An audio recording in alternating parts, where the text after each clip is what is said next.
전화벨이 울린 그 순간 나는 주방에서 저녁 식사 준비로 한창 바빴. 김서연님 맞으신가요? 택배 왔습니다. 고급 와인 6상자인데 착 뿌리시고요. 총 580만 원입니다. 상대방의 목소리는 무척 다급하게 들렸다. 내 손에 들려있던 주걱이 바닥에 떨어질 뻔했다. 580만 원. 나는 핸드폰 화면을 멍하니 바라보았다. 머릿속이 하얘졌다. 보낸 사람 칸에는 선명하게 3글자가 적혀 있었다. 박민아. 내 시누이. 바로 어제 전화로 아이 학원비도 못 낼 형편이라며 내게 울며불며 하소연하던 그 여자였다. 지금 이 순간 그녀의 핸드폰은 꺼져 있었다. 카톡은 읽지 않았고 전화는 받지 않았다. 마치 세상에서 증발해버린 사람처럼 나는 갑자기 깨달았다. 이것이 바로 치밀하게 설계된 함정이라는 것을. 그녀는 내가 순순히 돈을 낼 거라고 생각했을 것이다. 소위 가족 간의 정과 체면 때문에 이 억울한 돈을 잠자코 삼킬 거라고 생각했을 것이다. 하지만 그녀는 아마 한 가지 사실을 잊은 모양이다.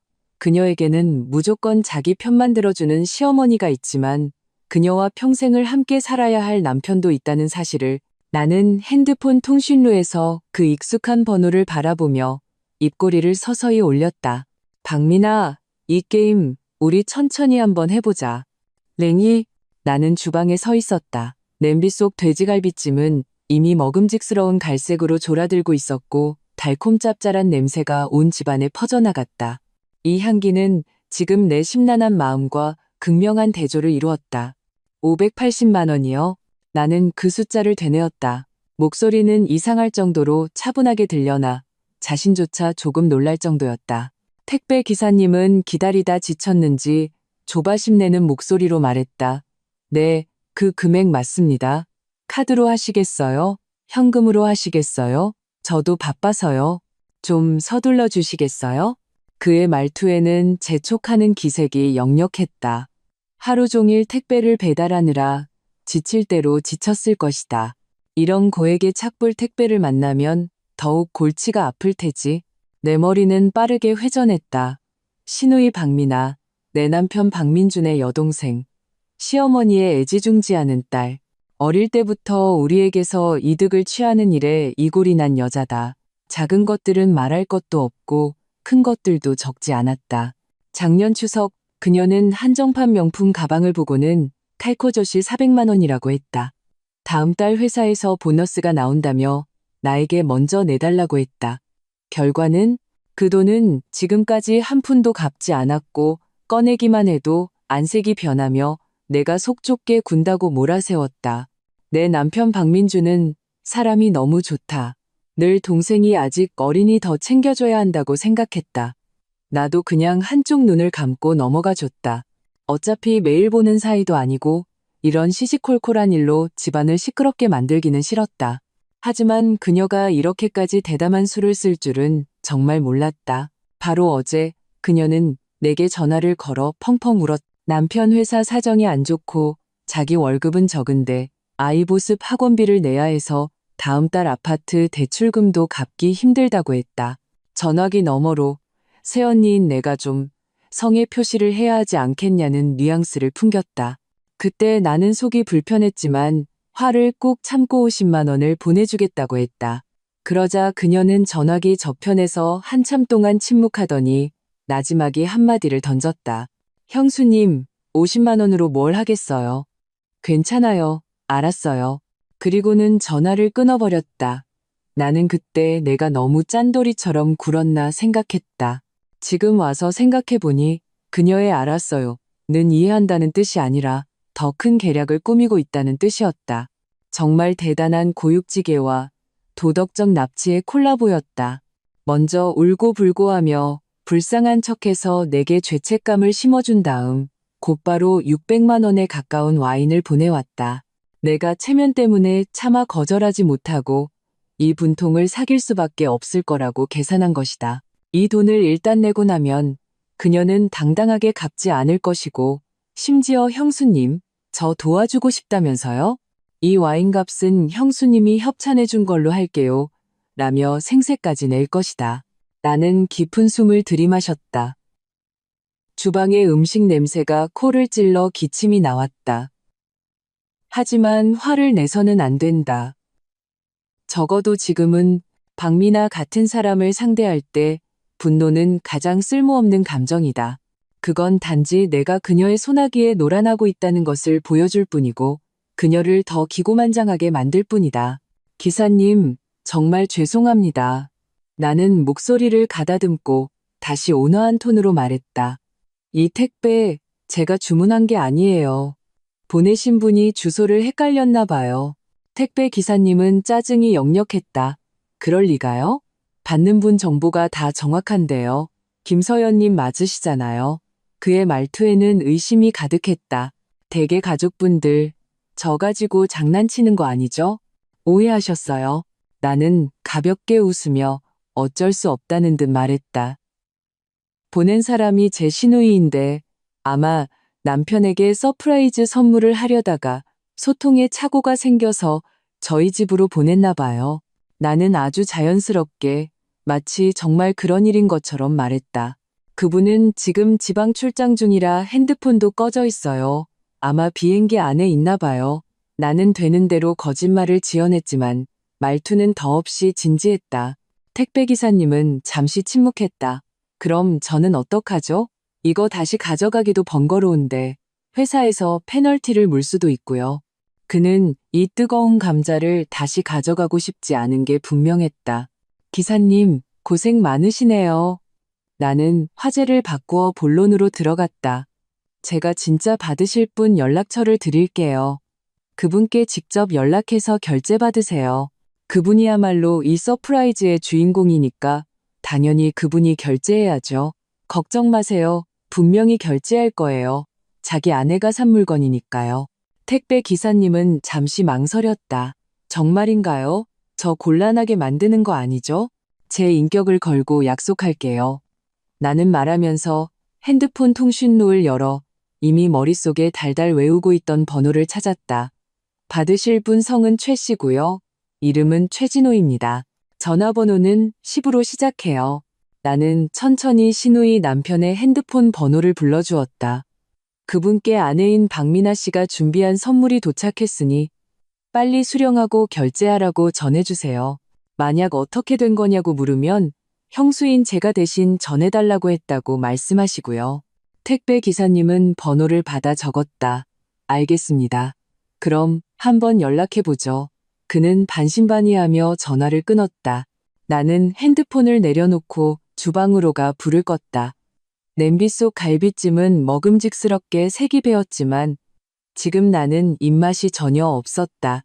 거실로 가보니 남편 박민준이 소파에 누워 핸드폰을 보며 실실 웃고 있었다. 방금 전에 그 긴박했던 통화에 대해 그는 전혀 모르고 있었다. 여보, 나는 차분하게 입을 열었다. 내 동생이 좋은 거 좀 보냈네. 착불로. 박민준은 고개도 들지 않고 물었다. 응?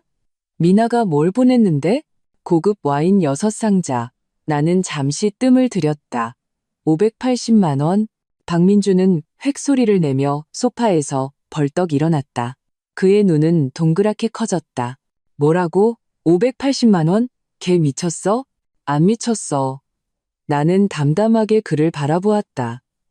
그냥 우리가 자기의 사치스러운 생활비를 대줘야 한다고 생각할 뿐이야. 링 박민준의 얼굴은 극도로 굳어졌다. 그는 내 핸드폰을 낚아채 통화 기록을 확인했다. 그 낯선 택배 기사의 번호를 보자 그의 몸은 완전히 굳어버렸다. 걔가 어떻게 이런 짓을? 그의 목소리가 떨렸다. 어제는 우리한테 돈 없다고 울더니 오늘은 이렇게 비싼 걸 그것도 착불로 보낸다고? 제정신이야? 그럼 넌 뭐라고 생각했는데? 나는 그의 손에서 핸드폰을 되찾으며 비꼬는 투로 말했다. 내 동생, 어릴 때부터 내 엄마가 오냐오냐 키워서 손해보는 법을 모르잖아. 걔 눈에는 우리 집이 자기 은행인 거야. 예전에는 좀 도둑질 수준이었지만 이제는 대놓고 강도질을 하는 거지. 박민준의 입술이 파르르 떨렸다. 단단히 화가 난 모양이었다. 그는 즉시 핸드폰을 들어 박미나에게 전화를 걸었다. 수화기에서는 차가운 기계음만 흘러나왔다. 고객님께서 전화를 받을 수 없어. 그는 다시 카톡을 열어 도대체 무슨 생각이야 라며 연달아 음성 메시지를 보냈다. 하지만 메시지는 감감무소식이었고 그가 차단당했음을 알리는 빨간 느낌표만 뜰 뿐이었다. 이게 진짜. 박민주는 거실을 왔다 갔다 하며 갇힌 짐승처럼 굴었다. 도대체 뭘 어쩌자는 거야? 우리더러 굴복하라는 건가? 걔는 내가 마음 약해질 걸 확신하는 거야. 나는 냉정하게 분석했다. 내 엄마가 자기 편을 들어줄 거라는 것도, 그리고 내가 결국 가정의 평화를 위해 이 돈을 내줄 거라는 것도 확신하고 있는 거지. 내 말 한마디 한마디가 바늘처럼 그의 마음에 밝혔다. 박민주는 걸음을 멈추고 소파에 힘없이 주저앉았다. 두 손으로 머리를 감싸쥔 그의 얼굴에는 무력감이 가득했다. 그럼 이제 어떻게? 당신 정말로 최서방 번호를 택배기사한테 줬어? 그럼 어떻게? 내가 되물었다. 정말로 내가 저 580만 원을 내야 했을까? 민준 씨, 우리 결혼한 지 5년이야. 내가 당신 가족한테 못해준 거 없다고 생각해. 내 목소리는 크지 않았지만 또렷했다. 네, 동생 올 때마다 양손 가득 뭐 싸들려 보내지 않은 적 있었어? 내 어머니 아프셔서 입원했을 때 휴가 내고 병원에서 간호한 건 누구였어? 내가 이렇게 한 건 내가 바보라서가 아니야. 당신을 사랑하고 존중하기 때문이야. 그래서 당신 가족까지 사랑하려고 노력한 거야. 하지만 그게 내가 선이 없다는 뜻은 아니야. 더더욱 내가 호구 취급을 받아도 된다는 뜻은 아니라고. 내 눈시울이 붉어졌다. 박민주는 고개를 들어 나를 보았다. 그의 눈에는 미안함이 가득했다. 그는 다가와 나를 가만히 안아주었다. 여보, 미안해. 그의 목소리는 쉬어 있었다. 내가 못나서 당신 힘들게 했어. 나는 그의 어깨에 기댔다. 그동안 쌓였던 서러움이 터져나오듯 눈물이 걷잡을 수 없이 흘러내렸다. 나는 박민준이 나를 사랑한다는 것을 안다. 다만 그는 나와 그의 가족 사이에서 많은 경우 좋은 게 좋은 거라며 넘어갔을 뿐이다. 하지만 오늘 이 일은 내 마지막 선을 건드렸고 그 역시 자기 동생의 본 모습을 똑똑히 보게 만들었다. 지금은 미안하다고 할 때가 아니야. 나는 그의 품에서 벗어나 눈물을 닦았다. 앞으로 어떻게 대처할지 생각해야 해. 박민아는 전화를 안 받겠지만 최서방은 분명히 받을 거야. 택배기사가 그 사람한테 연락하면 진짜 쇼는 그때부터 시작이지. 말이 끝나기 무섭게 박민준의 핸드폰이 미친 듯이 울리기 시작했다. 발신자 매제 최진호. 박민준은 나를 한번 쳐다봤다. 그의 눈빛에는 망설임이 서려 있었다. 받아. 나는 스피커폰으로 켜라고 눈짓했다. 나도 한번 들어봐야겠어. 뭐라고 하는지. 박민주는 심호흡을 하고 통화 버튼과 스피커폰 버튼을 눌렀다.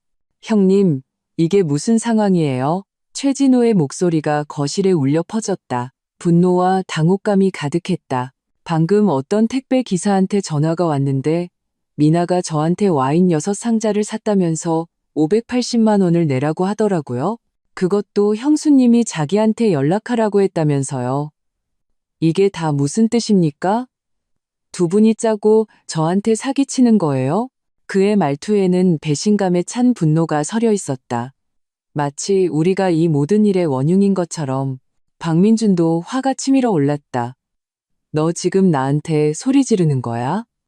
그는 전화기에 대고 소리쳤다. 그 와인 내 마누라가 산 거야? 걔한테 안 물어보고 왜 우리한테 따지는데? 박민아 어딨어? 전화 좀 바꿔봐. 최진호의 목소리는 더욱 거칠어졌다. 제가 걔가 어딨는지 알면 이러겠어요? 오후부터 연락이 안 돼요. 전화는 꺼져 있고 카톡도 안 보고 저는 무슨 일이라도 난 줄 알았다고요. 그런데 저 몰래 이런 엄청난 일을 저질러 놓고 뒷수습은 형님네한테 떠넘겨요? 형님, 이 일 저한테 설명 좀 해주셔야겠어요. 우리가 무슨 설명을 해? 내가 차갑게 끼어들었다. 최서방, 똑똑히 들어요. 당신 아내 박민아가 우리한테 돈 없다고 울고불고 한 다음에 뒤돌아서서 와인 6상자를 사서 그것도 착불로 우리 집에 보낸 거예요. 걔가 왜 그랬는지는 나보다 당신이 더 잘 알겠죠. 이제 택배기사가 찾아왔는데 내가 아무 이유 없이 당신들 부부 대신 덤터기를 쓸 수는 없는 거잖아요? 내가 택배 기사한테 진짜 주인인 당신한테 연락하라고 한 게 문제 있나요?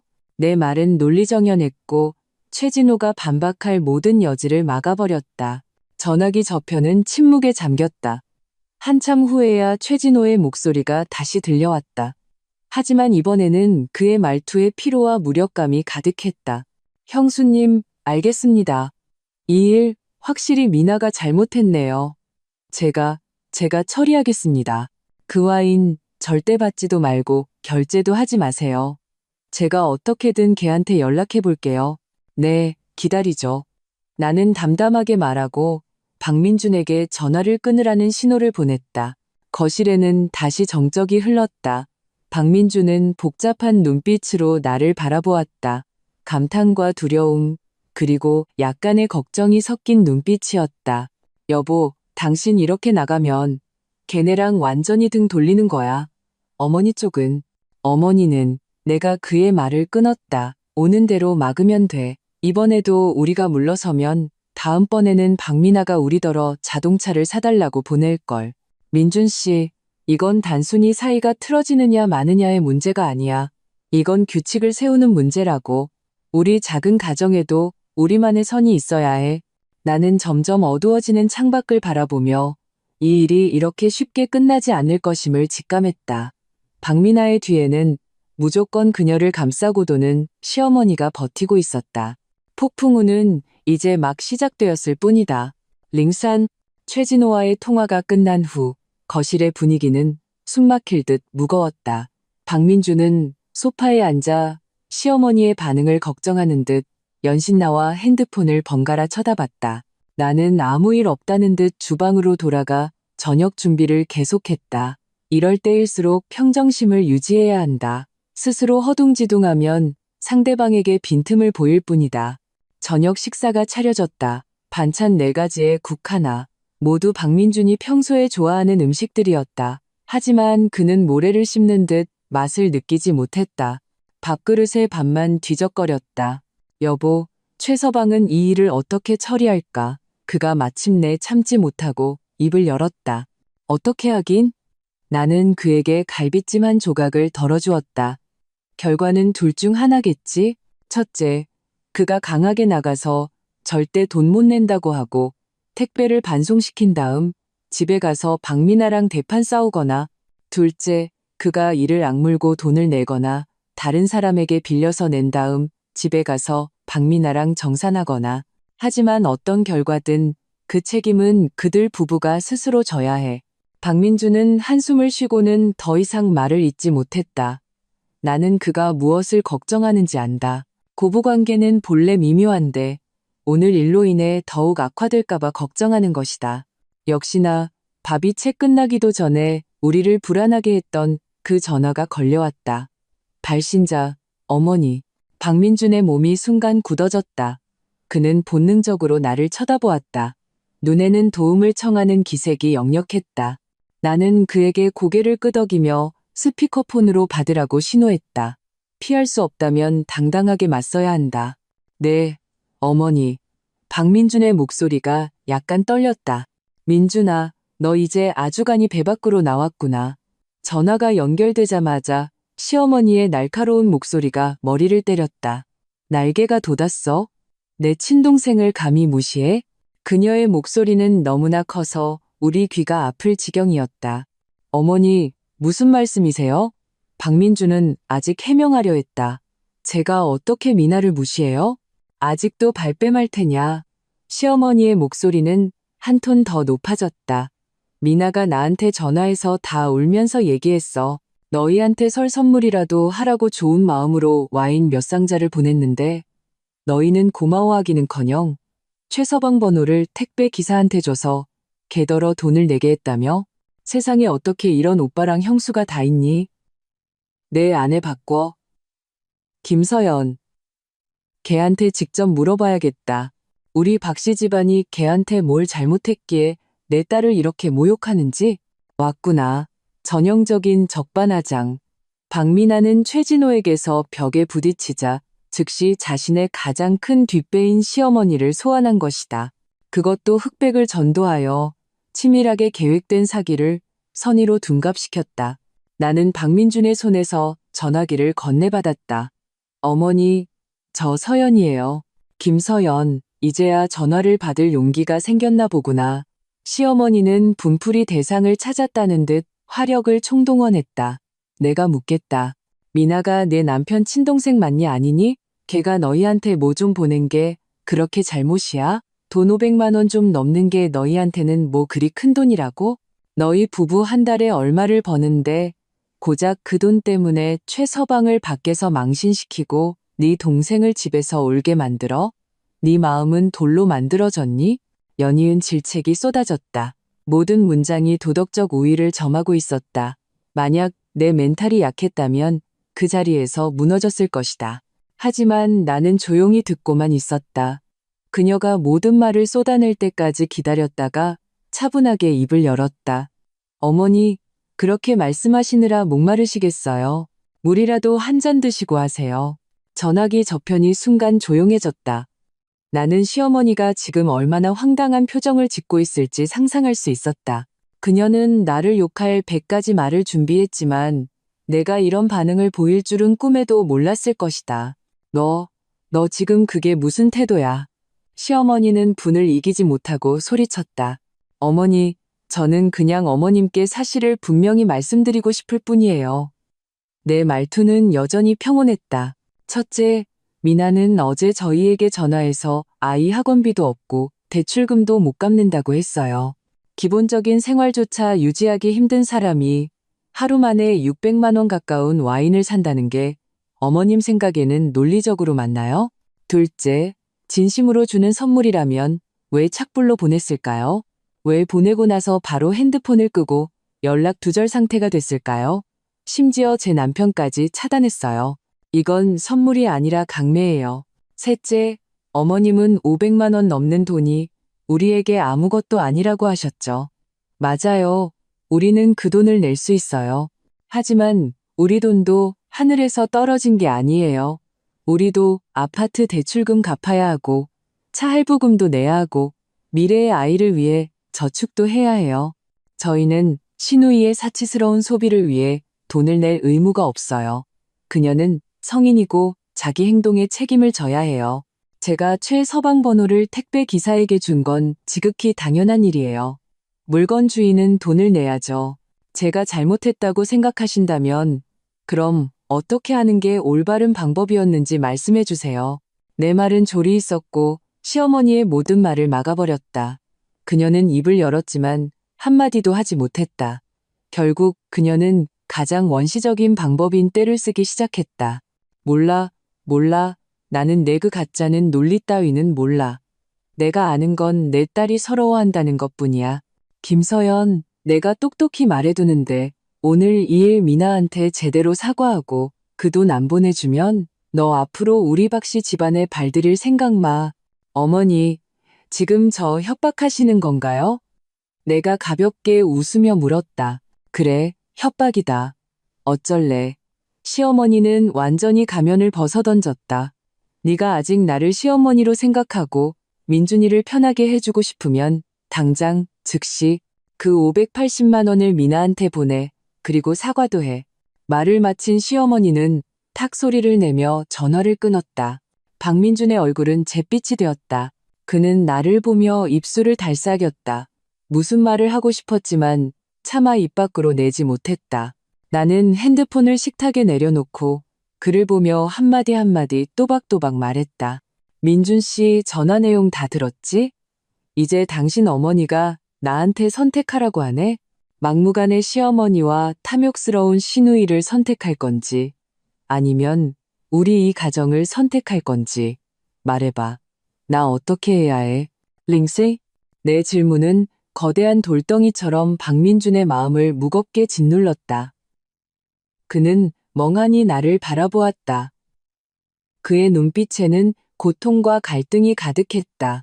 한쪽에는 자신을 낳고 길러준 어머니와 피를 나눈 동생이 있고 다른 한쪽에는 평생을 함께할 아내가 있었다. 이 선택은 그에게 너무나 잔인했다. 거실의 공기는 마치 멈춘 듯했다. 벽에 걸린 시계의 똑딱 소리만이 울려 퍼졌다. 그 소리 하나하나가 그의 심장을 두드리는 것 같았다. 여보, 그가 마침내 입을 열었다. 목소리는 심하게 쉬어 있었다. 엄마는 원래 저런 성격이잖아. 말은 저렇게 해도 속은 안 그래.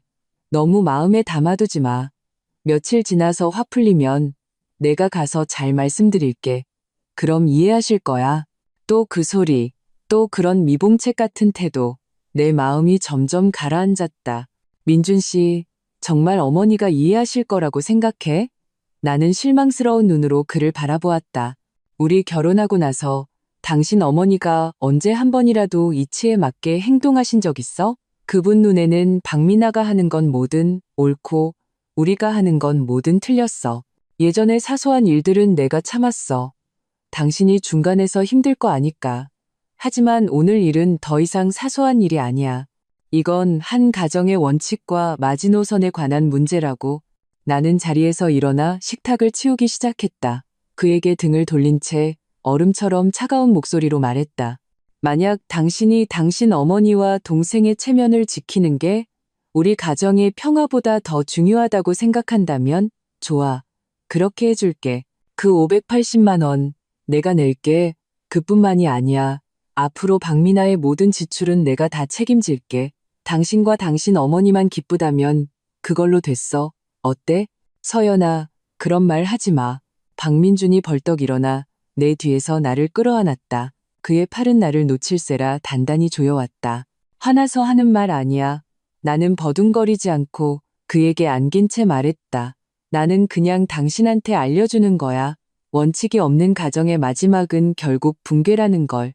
오늘은 와인값을 내주지만 내일은 그녀의 차나 집값을 내줘야 할지도 몰라. 민준 씨, 그건 밑 빠진 독이야. 우리 둘 다 그 구렁텅이에 빠뜨릴 거라고. 내 말은 송곳처럼 그의 마지막 환상을 찔렀다. 그는 침묵했다. 나를 아는 팔이 미세하게 떨리고 있었다. 그가 이 이치를 모르는 것이 아니라는 것을 안다. 다만 가족이라는 족쇄가 그를 벗어나지 못하게 할 뿐이다. 그럼 우리 어떻게 해야 해? 그의 목소리에는 절망적인 떨림이 섞여 있었다. 마치 물에 빠진 사람이 마지막 지푸라기라도 잡으려는 듯. 그 말을 듣고 나는 그의 마음의 저울이 내 쪽으로 기울기 시작했다는 것을 알았다. 나는 몸을 돌려 그의 눈을 똑바로 쳐다보며 진지하게 말했. 간단해. 첫째, 우리는 돈을 한 푼도 내지 않을 거야. 둘째, 사과. 우리가 뭘 잘못했는데 사과를 해? 셋째, 그리고 가장 중요한 것. 박미나와 어머님께 우리가 독립된 가정이며 우리만의 삶과 원칙이 있다는 걸 똑똑히 알려줘야 해. 우리가 그들의 마음대로 주무를 수 있는 ATM기가 아니라는 걸. 이 악역은 누군가 해야 해. 당신이 하기 어렵다면 내가 할게. 박민주는 나의 단호한 눈빛을 보며 길게 한숨을 내쉬었다. 마치 어떤 결심을 한 듯했다. 그는 내 손을 잡고 힘주어 고개를 끄덕였다. 알았어, 여보. 당신 말 들을게. 이번에는 내가 당신 편에 설게. 이 가정, 우리 함께 지키자. 그의 약속을 받고 나서야 내 마음속 돌덩이의 절반이 내려앉았다. 앞으로의 길이 험난할 것을 안다. 하지만 우리 부부가 한마음이라면 넘지 못할 산은 없다. 그러나 우리는 시어머니와 박미나의 전투력을 너무 과소평가하고 있었다. 다음 날 아침 박민준이 아직 자고 있을 때 내 핸드폰에는 수십 개의 안 읽은 메시지가 와 있었다. 열어보니 전부 각종 친척들이 모인 단톡방에서 온 것들이었다. 큰 고모, 작은 이모. 평소 명절에도 연락 한 번 없던 사람들이 오늘따라 약속이라도 한 듯 단톡방에서 나를 향해 맹공격을 퍼붓고 있었다.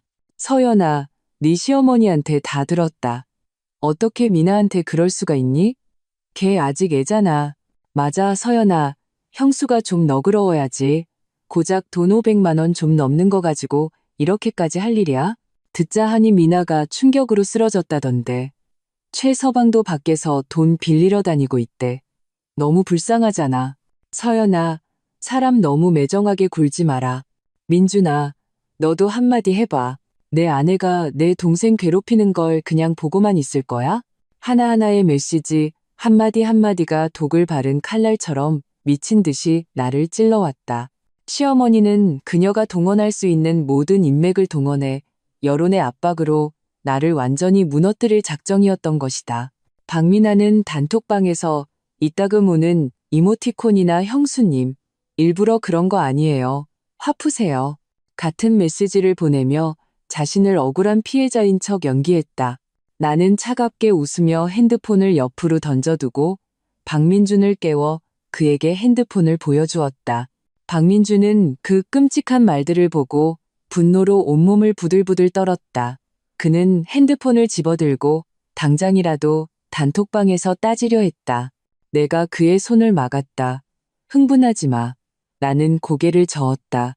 당신이 지금 가서 그들과 싸워봤자 상황만 더 복잡해질 뿐이야. 그들은 사람도 많고 입도 많아서 한마디씩만 해도 당신은 파묻힐걸. 그리고 당신이 하는 말을 그들이 믿을 리도 없고. 그럼 어떡해. 박민주는 다급해서 눈이 빨개졌다. 그냥 이렇게 당신이 모욕당하는 걸 보고만 있으라고? 모욕이라. 내가 웃었다. 그들이 말하는 것 중 일부는 사실이잖아. 왜곡된 사실일 뿐이지. 그들이 이 일을 크게 벌이고 싶어하니 우리도 한번 크게 놀아주자고. 나는 그의 핸드폰을 가져와 화면 위에서 빠르게 손가락을 움직였다. 나는 어떤 친척 단톡방에도 답장하지 않았다. 대신 카카오 스토리 전체 공개 게시물을 하나 작성했다. 먼저 박미나가 어제 내게 전화해서 돈이 없다고 울던 통화 기록을 캡처했다. 그리고 그녀가 박민준의 카톡을 차단한 화면을 캡처했다. 마지막으로 나와 택배 기사의 통화 녹음 파일, 그리고 시어머니가 나를 협박하던 통화 녹음 파일을 준비했다. 그리고 나는 이런 글을 덧붙였다. 친척 어른, 친지 여러분, 저희 집일에 많은 관심을 가져주셔서 감사합니다. 본래 집안의 부끄러운 이름밖에 알리는 것이 아니지만 지금 제 정상적인 생활에 심각한 영향을 미치고 있어 부득이하게 사실을 밝힙니다. 사건은 간단합니다. 시누이 박미나는 돈이 없다는 이유로 제게 하소연했고 제가 50만 원을 도와주겠다고 하자 적다며 거절했습니다. 그리고는 바로 다음 날 600만 원에 가까운 와인을 착불로 저희 집에 보낸 후 연락을 두절했습니다. 시어머니께서는 제가 이 돈을 반드시 대신 내줘야 하며 그렇지 않으면 저를 며느리로 인정하지 않겠다고 하셨습니다. 위에 제시된 모든 증거는 사실입니다. 저는 그저 한마디 하고 싶습니다. 아내로서 저는 부끄러움이 없습니다. 형수로서 저는 할 만큼 했습니다. 하지만 저는 그 이전의 저 자신입니다. 저는 당하고만 사는 순한 양이 아닙니다. 진실은 결국 밝혀질 것입니다. 작성을 마친 후 나는 게시 버튼을 눌렀다. 나는 이 게시물 하나로 완전히 등을 돌리게 되리라는 것을 알았다. 하지만 이것이 유일한 방법이라는 것도 알았다. 수동적으로 당하기보다는 능동적으로 나서서 모든 진실을 대중에게 공개하는 것. 이제 좋은 구경거리를 기다릴 차례였다. 냉후. 내 카카오 스토리 게시물은 마치 깊은 물속에 던져진 폭탄처럼 순식간에 친척들 사이에서 큰 파장을 일으켰다. 10분도 채 되지 않아 나와 박민준의 핸드폰은 미친 듯이 울리기 시작했다. 사실 확인을 위해 전화하는 사람, 충격을 받아 카톡을 보내는 사람, 그리고 물론 시어머니와 박미나의 끊임없는 전화도 있었다. 사실 확인을 하려는 친척들의 전화는 일절 받지 않았다. 그저 모든 증거는 카카오 스토리에 있습니다. 각자 판단해주세요 라고 차분하게 답장만 보냈다. 그리고 시어머니와 박미나의 전화는 바로 비행기 모드로 전환해버렸다. 박민주는 처음에는 불안해했지만 평소 사리분별이 밝으신 몇몇 어른들이 여론을 바꾸기 시작하자 그도 점차 안정을 되찾았다. 큰아버지는 메시지를 보내왔다. 내 어머니가 이번엔 너무 심했다. 셋째 삼촌도 말했다. 미나 그 애는 너무 오냐오냐 커서 버릇이 없어. 제대로 가르쳐야 해. 박민주는 개인적으로 온 메시지들을 하나하나 읽으며 얼굴에 오랜만에 미소를 띄었다. 여론의 반전은 우리가 생각했던 것보다 빨랐다. 대중의 눈은 정확했다. 완벽한 증거들이 눈앞에 펼쳐지자 흑백을 전도하던 말들은 힘을 잃었다. 가장 앞권은 최진호의 반응이었다. 아마도 내 게시물이 올라간 지 30분쯤 지났을 때 최진호는 가장 큰 친척 단톡방에 장문의 글을 올렸다. 어른들, 형님, 누님들, 최진호입니다. 와인 사건에 대해 제가 설명을 좀 드리고자 합니다. 첫째, 이 일은 처음부터 끝까지 저는 전혀 몰랐던 일입니다. 아내 박미나가 저 몰래 벌인 일입니다. 둘째, 형님과 형수님은 아무 잘못이 없습니다. 형수님께서 제 번호를 택배 기사에게 주신 것은 전적으로 올바른 조치였습니다. 셋째, 저는 이미 박미나를 엄하게 꾸짖었고 형님과 형수님께 사과드렸습니다. 이 580만 원의 와인값은 제가 알아서 해결하겠습니다. 더 이상 여러분께 심려를 끼치지 않겠습니다. 집안에 불미스러운 일이 생겨 송구스럽습니다. 최진호의 이 글은 박미나와 시어머니에게 가장 치명적인 일격이 되었다. 그는 자신을 깨끗하게 빼냈을 뿐만 아니라 명확하게 우리 편에 서서 박미나의 죄를 확실히 못 박았다. 나는 박미나가 이 글을 봤을 때 어떤 표정이었을지 거의 상상할 수 있었다. 그녀의 가장 큰 버팀목이었던 시어머니의 여론전은 나에 의해 와해되었고 그녀의 마지막 퇴로였던 남편에게 떠넘기기는 그녀의 남편 손에 의해 직접 막혀버렸다. 이번 판은 우리가 깔끔하게 이겼다. 이후 이틀 동안 세상은 조용했다. 시어머니와 박미나는 더 이상 전화를 걸어오지 않았다. 친척 단톡방도 예전의 평온을 되찾았다. 마치 그 소동이 전혀 없었던 것처럼. 박민준의 기분도 좋아졌다. 우리 둘은 아무 일 없었다는 듯 평소처럼 출퇴근하고 밥을 먹고 영화를 보며 우리 둘만의 작은 일상을 즐겼다. 나는 이 일이 이렇게 끝날 것이라고 생각했다. 하지만 한 어머니가 딸을 위해 나설 결심이 얼마나 무서운지 나는 너무 얕보고 있었다. 금요일 오후 내가 회사에서 기획안을 작성하고 있을 때 박민준에게서 갑자기 전화가 왔다. 그의 목소리에는 억누를 수 없는 분노와 초조함이 묻어 있었다. 여보, 큰일 났어. 엄마가 방금 나한테 전화했는데 다음 주 주말에 있을 아버지 환갑잔치에 우리 오지 말래? 내 심장이 쿵 하고 내려앉았다. 아버님의 환갑잔치는 오래전부터 정해진 큰 행사였다. 모든 친척과 친구들이 모이는 자리다. 시어머니가 이 시점에서 문제를 일으킨 것은 그 의도가 지극히 악랄했다. 뭐라고 하셨는데? 나는 억지로 냉정을 유지했다. 내가 낳은 아들인데 이제 헉 키웠다고. 박민준의 목소리가 떨렸다. 아내였더니 엄마는 잊어버리고 남 때문에 친동생까지 괴롭힌다고. 우리가 자기를 무시했으니 자기도 우리 체면 봐줄 필요 없다고 하셨어. 그는 잠시 말을 멈췄다가 더욱 고통스러운 목소리로 이었다.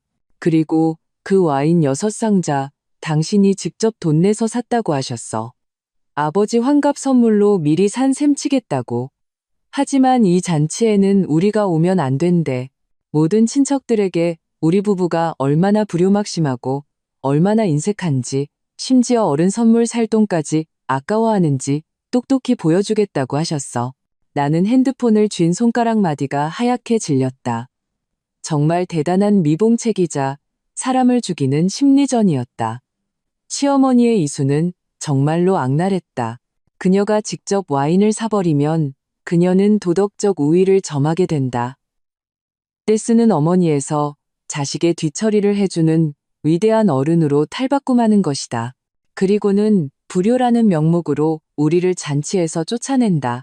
이렇게 되면 내막을 모르는 모든 친척들 눈에는 우리가 인색해서 아버지 선물 살 돈도 안 내다가 결국 어머니의 분노를 사서 집에서 쫓겨난 것처럼 보이게 된다. 우리가 그동안 쌓아올린 모든 여론의 우위는 환갑잔치날 그녀에 의해 손쉽게 무너질 것이다. 그때가 되면 우리는 온 가족의 웃음거리가 되고 불효라는 낙인이 찍힌 채 영원히 고개를 들지 못할 것이다. 전화기 저편에서 박민주는 이미 울먹이고 있었다. 여보, 어떡해. 아버지 환갑잔치인데 우리가 어떻게 안 가? 이런 소문이 나면 우리 앞으로 어떻게 얼굴 들고 살아? 나는 깊은 숨을 들이마시며 머리를 빠르게 굴렸다. 분노, 억울함, 원통함. 모든 감정이 가슴속에서 들끓었지만 결국 억지로 억눌렀다. 지금은 감정적으로 대처할 때가 아니라는 것을 알았다. 시어머니는 이미 그녀의 마지막 카드를 꺼내 들었고 우리는 벼랑 끝으로 몰렸다. 물러서면 천길 낭떠러지로 떨어져 명예를 잃을 것이고 나아간다면 어떻게 나아가야 할까? 대담하고 모험적인 계획 하나가 내 머릿속에서 서서히 형태를 갖추기 시작했다. 민준 씨, 내 말 잘 들어. 내 목소리는 다시 평온하고 단호해졌다. 이번 판 우리는 질 수 없고 져서도 안 돼. 하지만 이기려면 우리는 그녀보다 더 독해져야 해. 당신, 어떻게 하려고? 박민준의 목소리에는 불안감이 섞여 있었다. 나는 창밖의 하늘을 바라보며 입가에 차가운 미소를 지었다. 어머니가 환갑잔치에서 한바탕 쇼를 하고 싶어 하시니 우리도 그 장단에 맞춰주자고. 다만 이번 주인공은 어머니가 아니라 우리야. 링레오. 내 계획은 간단했지만 정확한 타이밍과 완벽한 실행이 필요했다.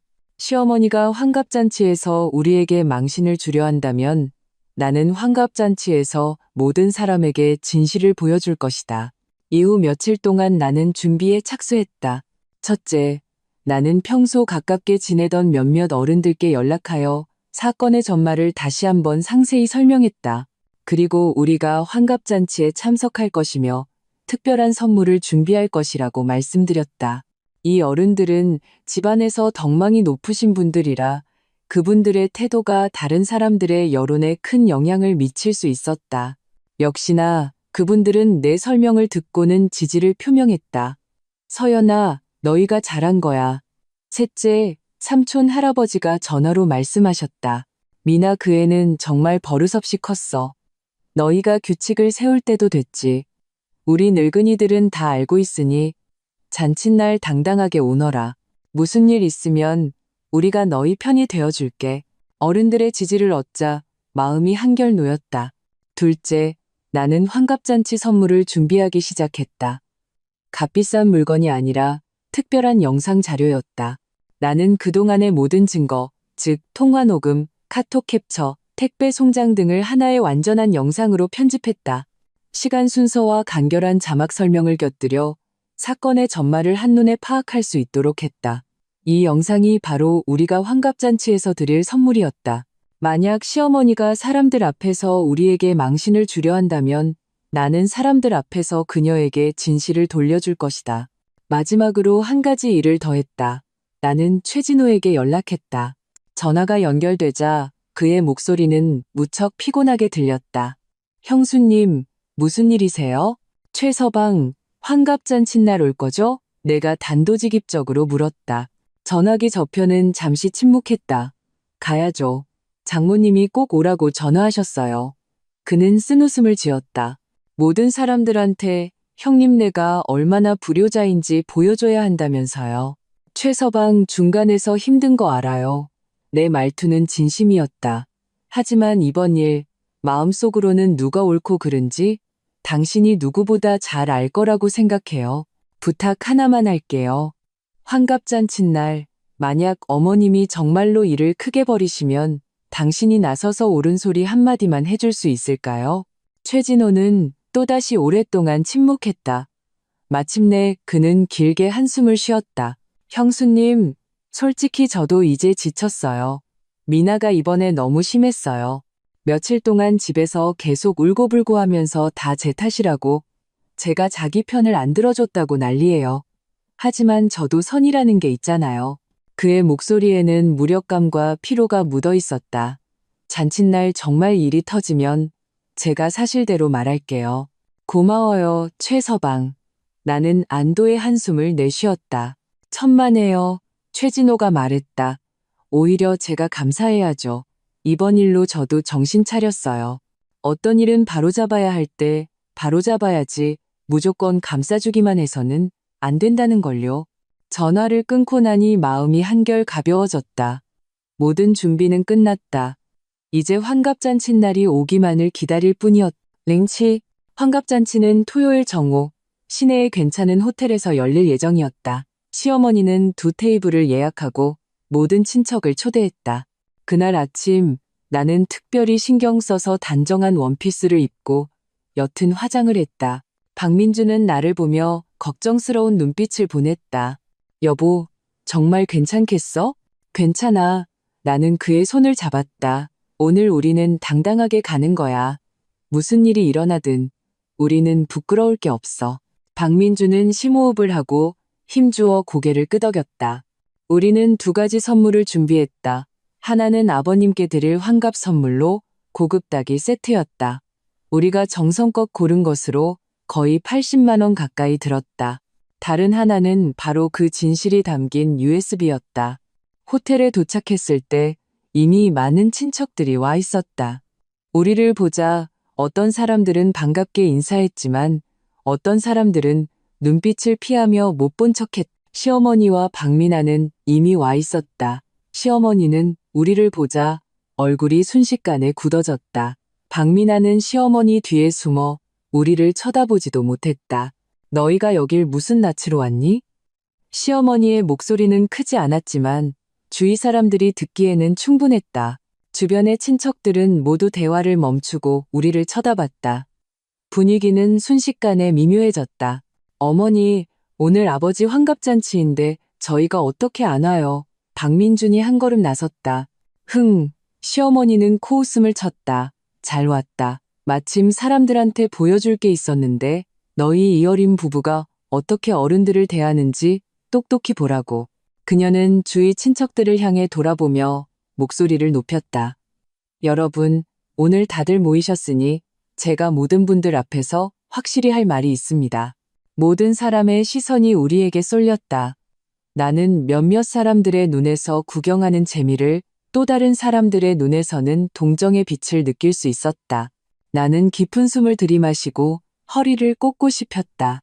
이왕 연극이 시작되었으니 끝까지 해봐야지. 어머니, 하실 말씀 있으시면 저희가 듣겠습니다. 내 목소리는 아주 평온했다.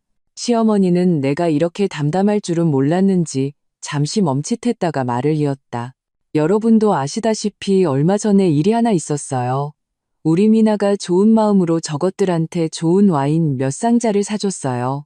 선물도 하고 관계도 다지라고요. 그런데 결과가 어땠는지 아세요? 고마워하기는커녕 그 책임을 미나 남편한테 떠넘겨서 그쪽더러 돈을 내게 했어요. 이게 오빠랑 형수가 할 짓입니까? 주변에서 웅성거리는 소리가 들렸다. 진실을 모르는 몇몇 친척들은 우리를 향해 손가락질하기 시작했다. 나는 서둘러 변명하지 않고 조용히 듣고만 있었다. 시어머니는 우리가 아무 말도 하지 않자 우리가 찔리는 게 있다고 생각했는지 더욱 신이 나서 말했다. 더 심한 건 그 애들이 집안 망신을 카카오 스토리에 올려서 온 동네 방네 다 알게 만들었다는 거예요. 이게 뭐 하자는 짓입니까? 우리 집안을 웃음거리로 만들겠다는 거잖아요. 제가 오늘 이 자리에서 확실히 말해두겠습니다. 저런 아들, 며느리, 저는 인정 못합니다. 오늘 이 밥은 먹든 안 먹든 상관없지만 오늘 이후로 우리 사이는 아무 관계도 없는 겁니다. 시어머니는 말을 마치고 분에 찬 듯 자리에 앉았다. 박민아는 구석에 숨어 억울한 표정을 짓고 있었다. 주위 친척들은 소곤거리기 시작했고 몇몇은 우리를 불만스러운 눈으로 쳐다봤다. 나는 때가 되었다는 것을 알았다. 나는 한 걸음 앞으로 나아가 주위를 둘러보았다. 어른들, 그리고 친척 여러분, 내 목소리는 맑고 단호했다. 방금 어머님께서 하신 말씀, 저 다 들었습니다. 오늘 모든 분들 앞에서 저도 이 일의 진실을 말씀드리고 싶습니다. 시어머니는 비웃었다. 아직도 변명할 셈이냐? 변명이 아니라 해명입니다. 나는 그녀를 바라보았다. 사실이 어떤지는 여러분께서 직접 판단해 주십시오. 나는 준비해온 USB를 꺼내 호텔 직원에게 건넸다. 이 영상 좀 틀어주시겠어요? 직원은 USB를 받아 프로젝터로 향했다. 곧 벽에 대형 스크린이 밝아졌다. 영상이 재생되기 시작했다. 렌바. 스크린에 가장 먼저 나타난 것은 박민아가 내게 전화했던 통화 기록이었다. 날짜, 시간, 통화 시간이 선명하게 찍혀 있었다. 이어서 통화 녹음이 재생되었다. 박민아의 우는 목소리가 스피커를 통해 흘러나왔다. 형수님, 저 정말 방법이 없어요. 아이 학원비도 못 내고 대출금도 곧 끊기게 생겼어요. 저 좀 도와주실 수 있어요? 연회장은 조용해졌고 모두가 귀를 기울였다. 다음은 나와 그녀의 대화였다. 내가 50만 원을 보내주겠다고 제안하자 그녀는 한참 동안 침묵하더니 나지막이 말했다. 형수님, 50만 원으로 뭘 하겠어요? 괜찮아요. 알았어요. 녹음은 여기서 끝났다. 스크린에는 자막이 떴다. 통화 시각 11월 15일 오후 3시. 곧이어 두 번째 내용이 나왔다. 택배기사가 내게 전화했던 녹음이었다. 김서연님 맞으신가요? 택배 왔습니다. 고급 와인 6상자인데 착불이시고요. 총 580만 원입니다. 택배 기사의 목소리는 선명했다. 다음은 나와 기사님의 대화였다. 내가 보낸 사람이 주소를 잘못 적은 것 같다며 최진호의 번호를 알려주는 내용이었다. 스크린에 또다시 자막이 떴다. 택배 도착 시각 11월 16일 저녁 6시. 통화 후 24시간도 채 지나지 않아 50만 원도 없다던 사람이 600만 원에 가까운 와인을 구매. 이 문장이 스크린에 몇 초간 머물자 주변에서 놀라는 소리가 터져 나왔다. 많은 사람들이 수군거리기 시작했다. 영상은 계속되었다. 세 번째는 나와 최진호의 통화 내용이었다. 최진호의 분노에 찬 목소리가 들려왔다. 형님, 이게 무슨 상황이에요? 방금 어떤 택배 기사한테 전화가 왔는데 미나가 저한테 와인 6상자를 샀다면서 580만 원을 내라고 하더라고요. 다음은 내 대답이었다. 최서방, 똑똑히 들어요. 당신 아내 박미나가 우리한테 돈 없다고 울고불고한 다음에 뒤돌아서서 와인 6상자를 사서 그것도 착불로 우리 집에 보낸 거예요. 걔가 왜 그랬는지는 나보다 당신이 더 잘 알겠죠. 녹음이 끝나고 스크린에는 박미나가 박민준의 카톡을 차단한 캡처 화면과 그녀가 연락두절 상태였던 증거들이 나타났다. 마지막은 시어머니가 나를 협박하던 통화 녹음이었다. 김서연, 내가 똑똑히 말해두는데 오늘 이 일 미나한테 제대로 사과하고 그 돈 안 보내주면 너 앞으로 우리 박씨 집안에 발들일 생각 마. 당장, 즉시 그 580만 원을 미나한테 보내. 그리고 사과도 해. 녹음이 끝났다. 5분도 채 되지 않는 영상이었지만 사건의 전말을 완벽하게 보여주었다. 연회장은 쥐 죽은 듯 조용했다. 모두가 충격에 빠진 얼굴로 스크린을, 그리고 박미나와 시어머니를 번갈아 쳐다봤다. 박미나의 얼굴은 종이장처럼 하얗게 질려 있었다. 그녀는 구석에 숨어 온몸을 떨고 있었다. 시어머니도 그 자리에 얼어붙어 입을 벌렸지만 아무 말도 하지 못했다. 나는 모든 사람들을 보며 말을 이었다. 여러분, 이것이 사건의 진실입니다. 저는 어떤 과장도 왜곡도 하지 않았습니다. 모든 증거가 여기에 있습니다. 저희가 정말로 잘못했는지 여러분께서 판단해 주십시오. 셋째 삼촌 할아버지가 가장 먼저 일어섰다. 미나야, 네가 정신이 나갔구나. 그는 박미나를 가리키며 실망 가득한 목소리로 말했다. 어떻게 이런 짓을 할 수가 있니? 서연이랑 민준이가 너한테 얼마나 잘해줬는데 어떻게 그 애들을 이렇게 이용해? 큰아버지도 일어섰다. 맞아. 이 일은 확실히 미나가 잘못했네. 돈 없다는 건 거짓말이고 돈 뜯어내려 한 게 진짜잖아. 그것도 착불로. 이건 사람을 바보로 아는 거지. 다른 친척들도 紛紛 입을 열었다. 저 애는 정말 버릇없이 컸어. 나이가 몇인데 어떻게 저런 짓을. 서연이가 잘했네. 저런 건 규칙을 세워야 해. 여론의 방향은 순식간에 뒤바뀌었다. 방금 전까지 우리를 비난하던 사람들은 이제 입을 닫았고 몇몇은 우리에게 미안한 표정을 지어 보이기도 했다. 시어머니의 얼굴은 불그락푸르락했다. 그녀는 내가 이렇게 철저하게 준비했을 줄은, 그리고 일이 이렇게 될 줄은 상상도 못했을 것이다. 너희들. 그녀는 분해서 제대로 말을 잇지 못했다. 어머니, 나는 그녀 앞으로 다가가 평온하지만 한 글자 한 글자 힘주어 말했다. 저는 어머님을 존중합니다. 민준 씨의 어머니시니까요. 하지만 존중이 제가 다른 사람에게 당하고만 있어도 된다는 뜻은 아닙니다. 박미나는 잘못을 저질렀으면 인정해야 합니다. 어머님께서 딸을 감싸는 마음은 이해하지만 그렇다고 흑백을 전도해서는 안 됩니다. 오늘 모든 분들 앞에서 저는 한마디만 하겠습니다. 저희는 부끄러울 것이 없습니다. 나는 모든 사람들을 향해 돌아섰다. 어른들, 그리고 친척 여러분, 오늘은 아버지의 환갑이십니다. 저와 민준이는 이 일로 여러분의 기분을 망치고 싶지 않습니다. 저희가 준비한 환갑 선물이 있습니다. 아버지, 받아주세요. 박민준이 앞으로 나아가 닭이 세트를 아버님께 드렸다. 아버님은 선물을 받으시며 눈시울이 붉어지셨다. 그는 우리를 보고 또 시어머니와 박미나를 보시더니 마지막에 한숨을 쉬셨다. 됐다. 다들 그만해라. 오늘은 내 생일이다. 가족끼리 싸우는 모습 보고 싶지 않다. 미나야, 네가 잘못했으면 인정하고 오빠랑 형수한테 사과해라. 박미나는 그 자리에 서서 눈물만 흘리고 있었다. 그녀는 아버님을 보고 또 시어머니를 보더니 마침내 천천히 우리 앞으로 걸어왔다. 오빠, 형수님, 죄송해요. 그녀의 목소리는 작았지만 조용한 연회장에서는 모두가 들을 수 있었다. 제가 잘못했어요. 제가 오빠랑 형수님을 속이면 안 됐는데, 이용하면 안 됐는데, 정말 죄송합니다. 그녀는 말을 마치고 깊이 고개를 숙였다. 나는 그녀를 보며 만감이 교차했다. 온 가족의 사랑을 받던 이 작은 공주가 오늘 드디어 그 오만한 고개를 숙였다. 미나야, 내가 입을 열었다. 내 사과 받아들일게. 하지만 이게 마지막이었으면 좋겠다. 앞으로는 각자 자기 인생 살자. 더 이상 우리를 방해하지 말아줘. 박미나는 고개를 끄덕이고 구석으로 물러났다. 시어머니는 의자에 앉아 마치 10년은 늙어버린 듯한 모습이었다. 그녀는 나를 보았다. 그 눈에는 분노와 원망 그리고 약간의 패배감이 섞여 있었다. 그래, 너희들 독하다. 그녀는 마지막으로 이 한마디를 내뱉고는 더 이상 말을 하지 않았다. 링지오, 환갑잔치는 계속되었지만 분위기는 완전히 달라졌다.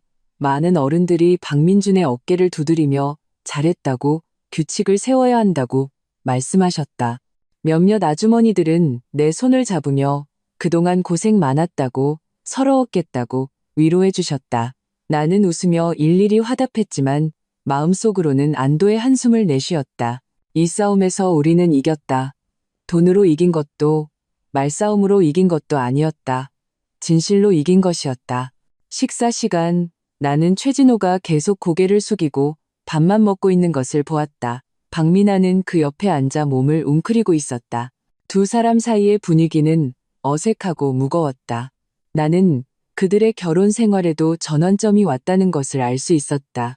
이 사건은 단지 우리와 박미나 사이의 갈등이 아니라 그녀와 최진호 사이의 문제점까지 드러냈다. 자기 남편까지 속이고 이런 일을 저지르는 여자의 결혼 생활이 과연 행복할 수 있을까? 잔치가 끝나고 아버님께서 나와 박민준을 따로 부르셨다. 서연아, 민준아, 그의 목소리는 온화했다. 오늘 일 내가 다 봤다. 너희가 잘못한 거 없다. 우리 늙은이들이 미나를 너무 오냐오냐 키웠어. 그동안 너희가 고생 많았지. 나는 고개를 저었다. 아버님, 그런 말씀 마세요. 저희는 가족이잖아요. 어떤 일이든 터놓고 이야기하면 돼요. 아버님은 한숨을 쉬셨다. 가족이라 그는 이 두 글자를 되뇌었다. 하지만 서연이 내 말이 맞다. 존중은 서로 하는 거야. 네, 엄마랑 미나가 이번엔 정말 너무 심했어. 내가 잘 이야기해 볼게. 앞으로는 너희는 너희 인생 살고 왕래할 때 왕래하고 거리를 둬야 할 땐 거리를 둬. 그게 모두에게 좋을 것 같. 나는 아버님의 말씀 속에서 무력감과 서글픔을 느낄 수 있었다. 한 집안의 가장으로서 자신의 가정이 이렇게까지 되는 것을 보시는 마음이 편치 않으실 것이다. 하지만 어떤 일은 이미 돌이킬 수 없었다. 감사합니다, 아버님. 나는 진심으로 말했다. 저희가 아버님께 잘할게요. 아버님은 박민준의 어깨를 두드리셨다. 너는 좋은 아내를 얻었어. 잘해줘야 한다. 네, 아버님. 그럴게요. 박민준의 목소리가 약간 잠겨 있었다. 집으로 돌아오는 길, 박민준은 계속 내 손을 잡고 있었다. 여보, 오늘 정말 고생 많았어. 그가 말했다. 고생은 무슨? 나는 창밖을 보며 말했다. 할 말은 했고, 할 일은 했어. 이제 그들이 어떻게 선택하느냐에 달렸지. 만약 그들이 변하려 한다면 우리는 여전히 가족이야. 만약 그들이 계속 고집을 부린다면 나는 말을 잇지 않았지만 우리 둘 다 그 다음 말을 알고 있었다. 어떤 관계는 한번 깨지면 다시는 돌아갈 수 없다. 환갑잔치 후 일주일, 생활은 다시 평온을 되찾았다. 시어머니는 더 이상 우리에게 욕설 전화를 하지 않았고 박민아도 돈을 요구하지 않았다. 마치 그 소동이 전혀 없었던 것처럼. 하지만 나는 어떤 것들이 조용히 변했다는 것을 알았다. 수요일 저녁, 나는 최진호에게서 전화를 받았다. 형수님, 잠깐 만나서 얘기 좀 할 수 있을까요? 그의 목소리는 무척 피곤하게 들렸다. 나는 집 근처 카페에서 그를 만나기로 했다. 그를 만났을 때 나는 깜짝 놀랐다. 불과 일주일 만에 그는 한결 수척해졌고 눈은 핏발이 서 있었으며 얼굴에는 수염이 거뭇하게 자라 있었다. 최서방, 이게 무슨? 형수님, 저 이혼하려고요. 그가 단도직입적으로 말했다. 나는 멍해졌다. 그들의 결혼에 문제가 생길 것이라고 짐작은 했지만 이렇게 빠를 줄은 몰랐다. 무슨 일 있었어요? 내가 물었다. 최진호는 쓴웃음을 지었다. 잔치 후에 미나랑 단판을 지었어요. 이번 일은 용서할 수 있지만 앞으로는 절대 이런 일이 없어야 한다고, 변해야 한다고 했죠. 그랬더니 걔가 뭐라고 했는지 아세요? 그는 잠시 말을 멈췄다. 다 형님네가 자기를 이렇게 만들었다는 거예요. 만약 형님네가 돈을 줬으면 자기가 이런 방법을 생각하지도 않았을 거라고. 자기가 한 모든 행동이 다 이 가정을 위해서, 아이들을 위해서였다고요. 그런데 형수님, 우리 집이 정말 그렇게 돈이 없나요? 최진호의 눈이 붉어졌다. 제 월급이 많지는 않지만 먹고 살만은 해요. 걔는 꼭 그런 명품을 사야 하고 남들과 비교해야 직성이 풀려요. 제가 몇 번이나 말했는데 듣지를 않아요. 이번 일로 저는 확실히 알았어요. 걔는 자기가 뭘 잘못했는지 전혀 깨닫지 못하고 있어요. 그냥 운이 나빠서 걸렸다고 생각할 뿐이에요. 나는 침묵했다. 이것이 바로 박민아였다. 어릴 때부터 오냐오냐 자란 아이는 영원히 자신이 잘못했다고 생각하지 않는다. 잘못은 늘 다른 사람에게 있다. 최서방, 이혼은 큰일이에요. 아이들도 둘이나 있잖아요. 정말 잘 생각한 거예요? 내가 조언했다. 네, 최진호는 단호했다. 아이들을 저런 환경에서 키우느니 차라리 조용한 환경을 만들어주는 게 나아요. 그리고 형수님, 제가 알아낸 게 있어요. 그동안 미나가 저 몰래 빚을 많이 졌더라고요. 카드론, 신용카드, 사채 다 합쳐서 최소 5억은 돼요. 나는 경악했다. 5억 원이요? 그걸 다 어디에 썼대요? 가방 사고, 옷 사고, 피부 관리 받고, 여행 다니고. 최진호는 하나하나 읊었다. 자기는 공무원이라 체면이 중요하다고, 남들한테 꿀리면 안 된다고 했어요. 하지만 체면이 밥 먹여주나요? 이 빚들은 다 제가 갚아야 해요. 갚을 수는 있겠죠. 하지만 걔가 계속 저렇게 살게 둘 수는 없어요. 저와 아이들까지 끌고 함께 나락으로 떨어지게 할 수는 없다고요. 나는 그의 결정을 이해했다. 어떤 결혼은 정말로 끝에 다다른다. 억지로 유지하는 것은 더 큰 고통일 뿐이다. 그럼 미나 쪽은요? 동의 안 해요. 최진호가 말했다. 만약 제가 이혼하면 형님네 찾아가서 돈 달라고 할 거래요. 형님네가 자기한테 빚진 게 있다면서요. 나는 어이가 없었다. 이 지경에 이르러서도 박민아는 우리에게서 이득을 취할 생각만 하고 있었다. 정말 구제불능의 여자였다. 최서방, 걱정 말아요. 나는 그를 보며 말했다. 오라고 해요. 이번에는 우리가 물러서지 않을 거예요. 책임져야 할 사람은 책임져야죠. 최진호는 고마운 눈빛으로 나를 바라보았다. 형수님, 감사합니다. 그리고 현실을 직시하게 해주셔서 감사합니다. 이번 일이 아니었다면 저는 아마 계속 속고 살았을 거예요. 계속 그녀에게 끌려다니며 나락으로 떨어졌겠죠. 그는 자리에서 일어나 깊이 고개를 숙였다. 앞으로 저는 열심히 살고 아이들도 잘 키울 겁니다. 언젠가 모든 빚을 갚고 다시 시작할 수 있기를 바랍니다. 그의 뒷모습을 보며 나는 만감이 교차했다. 착불 택배 하나가 일으킨 소동이 결국 한 가정을 파탄으로 이끌었다. 그 대가는 너무나 컸다. 그로부터 보름 후 최진호는 정식으로 법원에 이혼 소송을 제기했다. 박미나는 동의하지 않았고 소송은 지지부진했다. 하지만 최진호의 태도는 단호했다. 그는 심지어 재산 분할을 포기하고서라도 이혼하겠다고 했다. 시어머니는 이 일로 박민준에게 몇 번이나 전화를 걸어 최진호의 마음을 돌려놓으라고 했다. 박민준은 매번 거절했다. 어머니, 그건 그들 부부의 일이에요. 우리가 끼어들어서는 안 돼요. 시어머니는 화를 내며 전화를 끊었고 그 이후로 우리에게 다시는 연락하지 않았다. 우리 생활은 다시 평온을 되찾았다. 박미나의 괴롭힘도 시어머니의 질책도 없이 우리는 마침내 조용히 우리만의 삶을 살 수 있게 되었다. 주말에 나와 박민주는 교회로 나들이를 갔다. 봄이 오자 온 세상이 푸릇푸릇했다. 따스한 햇살이 몸 위로 쏟아져 기분이 좋았다.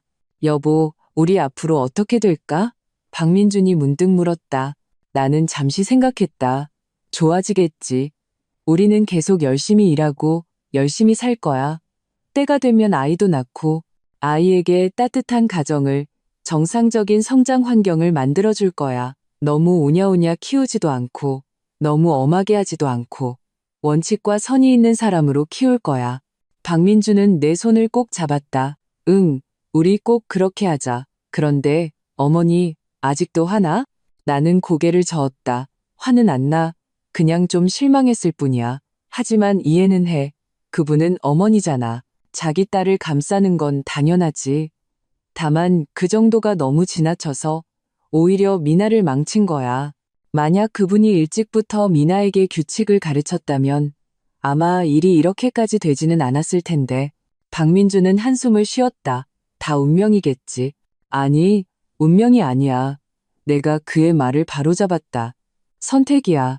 모든 사람은 자신의 선택에 대한 대가를 치르는 거야. 미나는 탐욕과 기만을 선택했고 그래서 가정을 잃었어. 어머니는 편애와 방임을 선택했고 그래서 아들의 신뢰를 잃었지.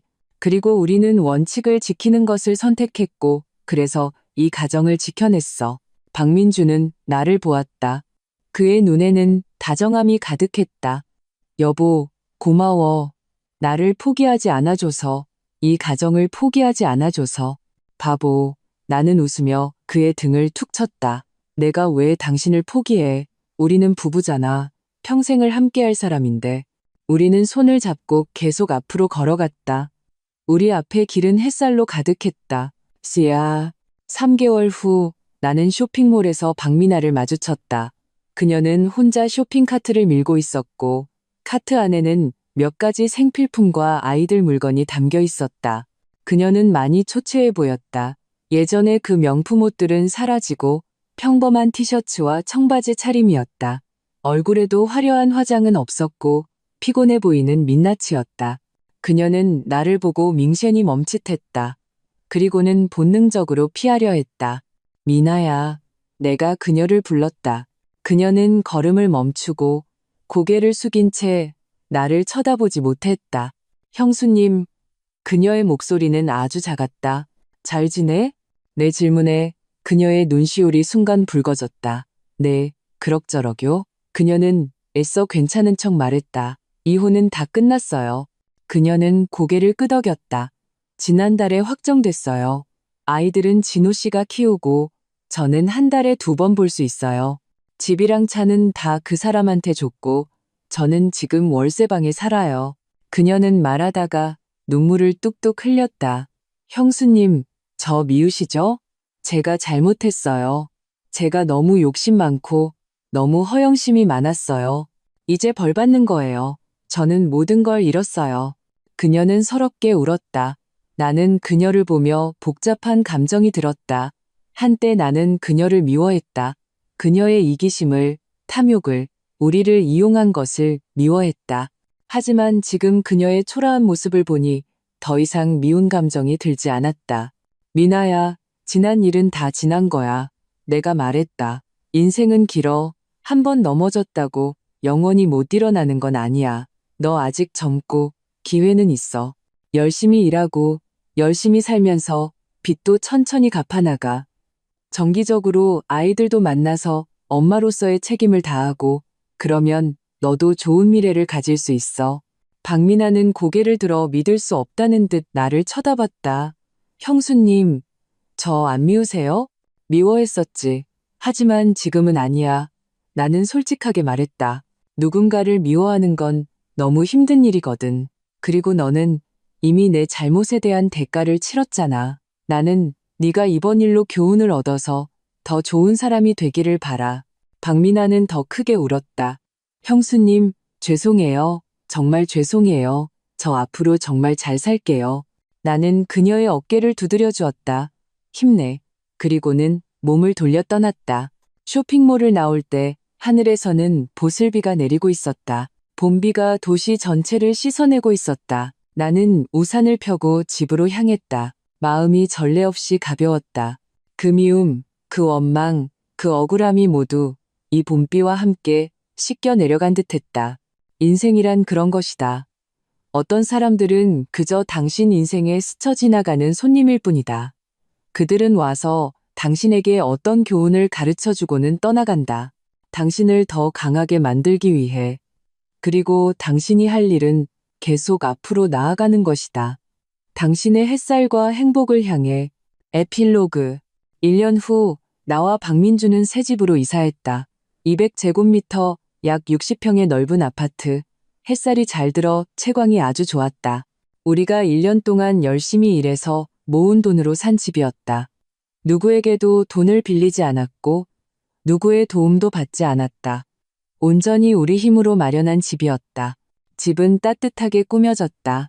거실에는 우리의 결혼 사진이 놓여 있고 베란다에는 내가 좋아하는 화초들이 가득했다. 서재에는 박민준의 책들이 가지런히 꽂혀 있었다. 그리고 아이 방으로 쓸 방도 하나 남겨두었다. 아직 아이는 없지만 우리는 벌써부터 기대하고 있었다. 이사하는 날 아버님께서 오셨다. 그는 가구와 가전제품 몇 가지를 가져오셨다. 이사 선물이라고 하셨다. 서연아, 민준아, 새집 좋구나. 아버님은 집을 둘러보시며 만족스럽게 고개를 끄덕이셨다. 너희 둘 정말 장하다. 아버님, 앉으세요. 나는 그에게 차를 따라드렸다. 어머니는요? 박민준이 물었다.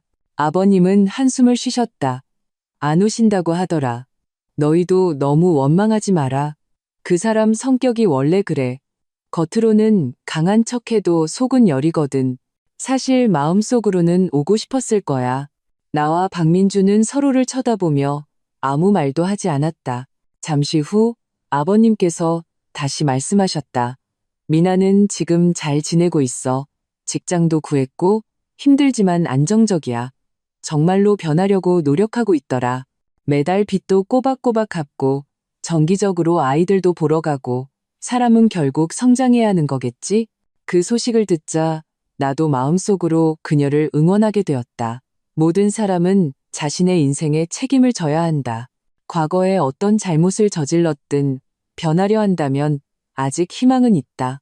밤에 박민주는 새 집의 넓은 침대에서 나를 끌어안았다. 여보, 만약 그때 우리가 타협했다면 지금쯤 어땠을까? 그랬다면 우리는 아마 지금도 미나빚 갚느라 허덕이고 있겠지. 나는 잠시 생각하다 말했다. 아마 이혼했을지도 몰라. 아마 아직도 그 50제곱미터 15평짜리 작은 집에 살고 있겠지.